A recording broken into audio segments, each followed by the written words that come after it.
Hello，大家好啊！歡迎翻到嚟真偽堂嘅偽命題系列啦。咁上一集我哋已經講咗金銀熱潮嘅現象，同埋一啲點解會驅動到購買金銀嘅一啲熱潮呢？咁今集就嚟到金銀系列嘅第二集啊！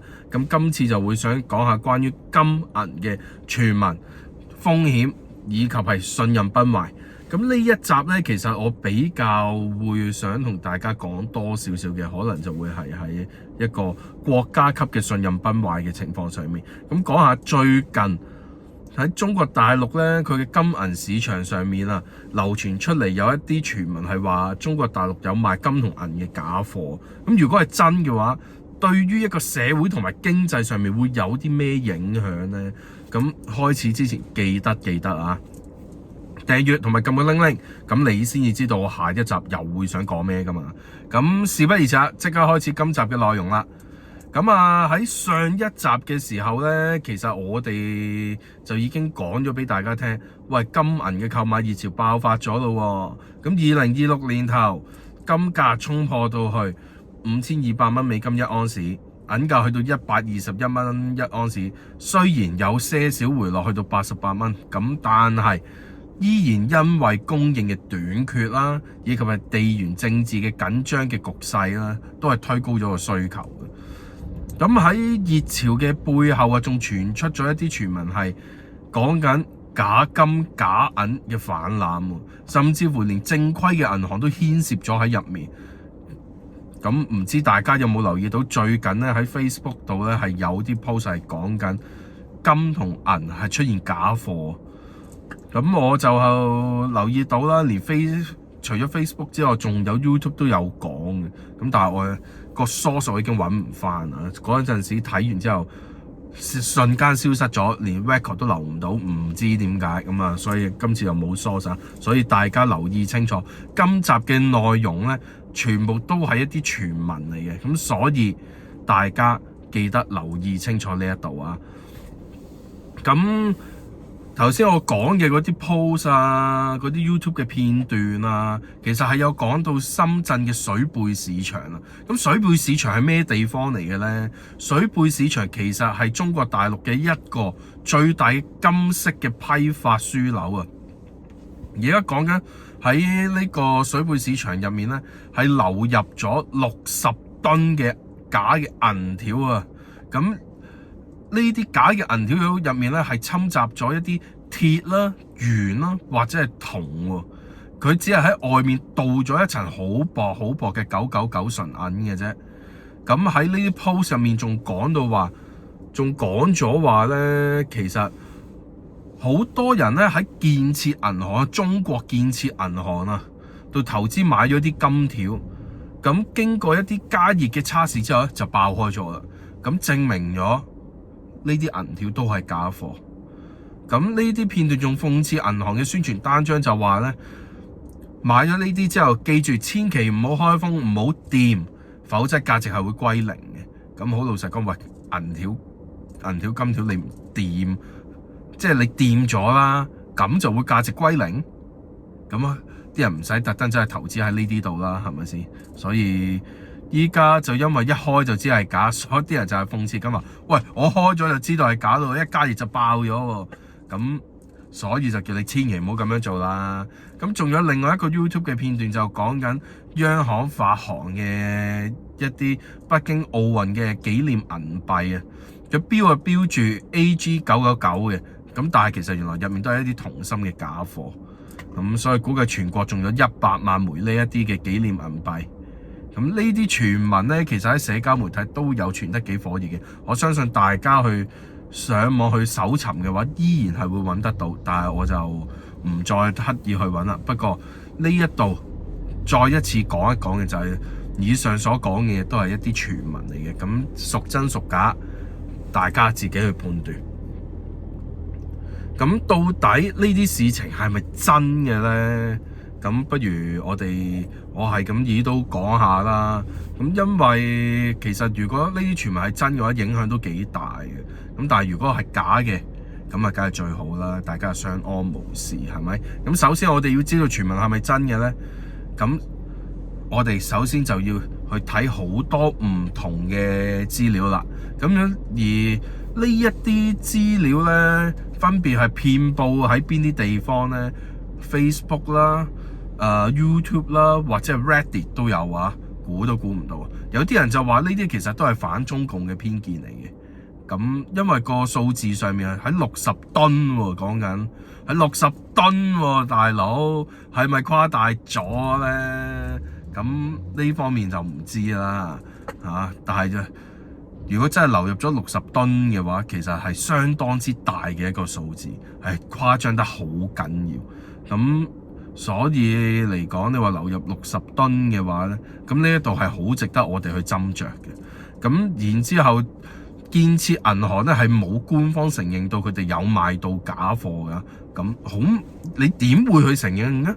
特別係一間銀行去承認自己賣假貨，唔好玩啦！馬雲都話冇賣假貨啦，個淘寶嗰度呢啲價錢你自己覺得係真嘅咪真咯，假嘅咪假咯，係咪先？咁特別你喺一個咁樣嘅銀行底下，佢更加唔會承認咧，唔會有賊認自己係賊噶嘛，好係咪先？咁但係咁到底佢有冇買到假貨咧？咁呢樣我哋因為佢自己官方唔會出聲明去承認或者係否認呢件事咧，我哋就真係不得而知啦。咁但係有一樣嘢我哋可以睇到嘅係，佢最近係俾人罰咗4350萬人民幣嘅。咁係罰呢一樣嘢係因為啲咩事咧？係違反咗反假貨幣規定以及係監管漏洞啊！咁啊顯示咗個系統係出現咗問題嘅。咁所以係啦。咁無啦啦俾人罰咗4000幾萬，但係亦都冇官方去承認或者否認呢啲事嘅話，咁到底佢有冇賣假嘢呢？又係自己要諗一諗啦。咁跟住呢，其實呢，中國政府咧喺2026年嘅2月13號就發咗一個聯合嘅刊告啊，唔好意思係聯合嘅公告啦。咁禁止無牌紙金銀交易，涉及公安同埋證監會。咁違規者係會被刑事起訴啦，但係假貨氾濫咧係真有其事嘅喎。因為點解會咁講呢？因為水貝市場啊，係因為銀價不停暴漲暴跌啊，咁由121蚊美金跌到落去75蚊美金一盎司喎，導致到個供應鏈混亂嘅話，其實係比較容易係會混雜咗一啲假貨喺入面。咁到時就唔單止銀行啦，有一啲平台無牌嘅，就好似 JWR， 如果一旦係真係有咁多咁龐大嘅假貨混入咗嘅話，係會影響到佢哋嘅喎。唔好即係除咗個無牌平台唔講先啦，你銀行都影響得好緊要嘅喎。咁預計係會影響到大概係15萬人，折損嘅話係會有134億嘅人民幣啊！咁所以呢一方面，大家真係要諗清諗楚，喂，呢啲所謂嘅傳聞係真定係假咧？咁呢啲大家真係要諗得清清楚楚。咁而家講，如果傳聞係真嘅話，咁又會有啲咩影響呢？傳聞係真的話，就會引發到頭先我想提及嘅就係所謂嘅國家級嘅信任崩壞啊！咁呢個信任崩壞一旦真係發生咗嘅時候，銀行肯定係會發生一個叫做擠提嘅現象啦。咁擠提一旦爆發，個個都會湧入去攞錢，去咁提款，係咁提款。咁正常一間銀行唔會預備十分之龐大嘅款項喺度等全國人民一齊去攞噶嘛。咁萬一真係發生呢啲問題，佢就被逼閂門人。一被逼閂門嘅話，咁佢呢個就會係所謂嘅擠提嘅現象就會發生啦。大家一齊湧去同一間銀行度攞錢，係一件好恐怖嘅事嚟。大陸咧有一套劇咧係完美咁樣話俾大家聽，呢一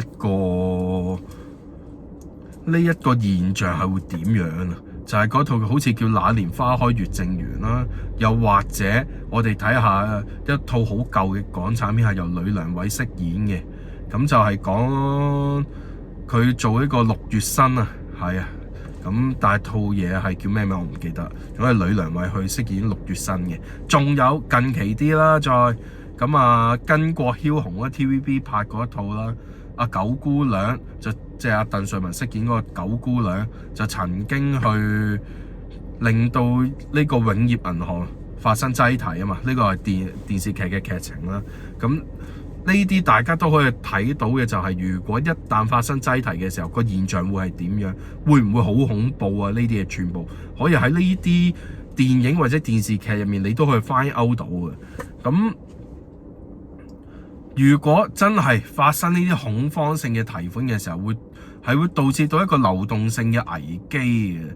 咁而家有一個好近期嘅新聞就係叫做 JWR 嘅事件引發起嘅示威啊。咁投資者嘅恐慌係會蔓延到整體嘅經濟，令到資金外流啦，甚至乎係通脹加劇嘅。咁最嚴重嘅後果就會係，因為呢啲事情係發生喺中國大陸嘅話，係會影響到國際對於一個國家嘅信心。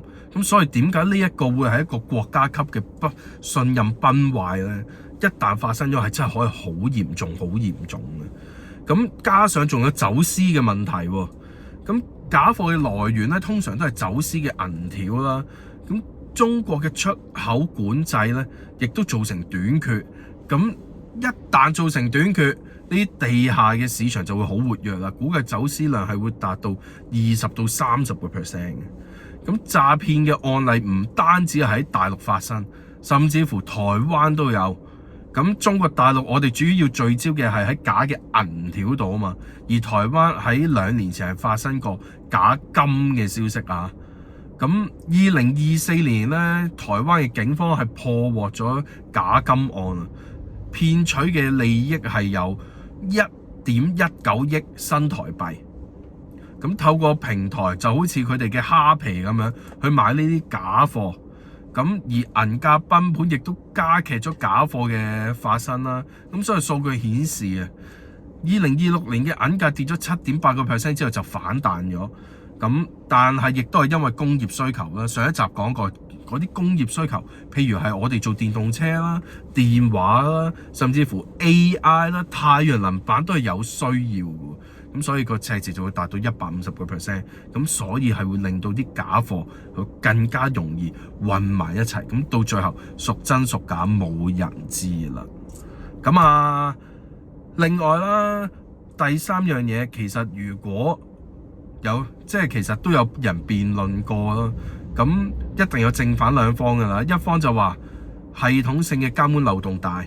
咁就連國有嘅銀行，好似建設銀行都有呢一啲罰款嘅記錄嘅時候，咁證明咗假貨係真實存在。咁但係有冇60噸呢？